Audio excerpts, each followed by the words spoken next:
my back knee of my drive leg is collapsing. What causes this? Is it bad? And what drills can I do to prevent it if it is bad? Okay.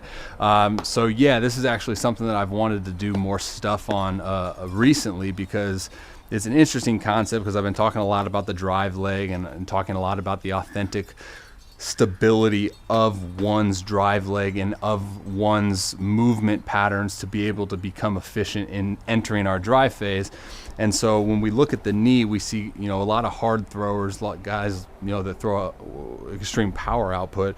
They have this kind of similar, move entering their drive phase, where they kind of hold that knee, almost that external rotation. And we talk about that corkscrew the hip, right? So you'll kind of see that move there, and then drive phase into their phase, and then you see internal rotation. So there's that brief moment of kind of holding that and then going, where some guys, you see the opposite, where they get into their drive phase and then there's no period in which they hold, they just go.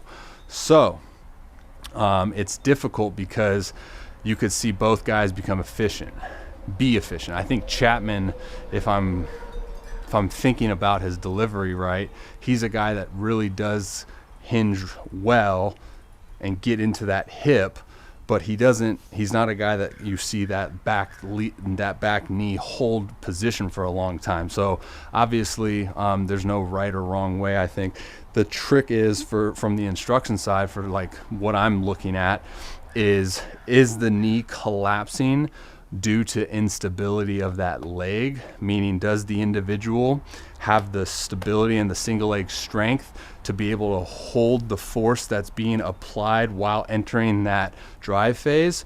Or is it just a kind of a mechanism with that drive leg to start increasing forward momentum? I talk a lot about how, some guys do one thing extremely, extremely well, which allows them to be hard throwers or efficient throwers, whereas another guy doesn't do that one thing that dude did really, really well, but he does this other thing really, really well. So it's tough. I mean, there's a lot of things to look at it. I will say, and I will kind of end with this thought, is that I wouldn't say essentially internal rotation is a terrible thing, because you're increasing forward momentum, but you do have to kind of distinguish, is it the instability that's kind of causing me to go forward and kind of have that back knee collapse, or is it because I'm picking up my forward momentum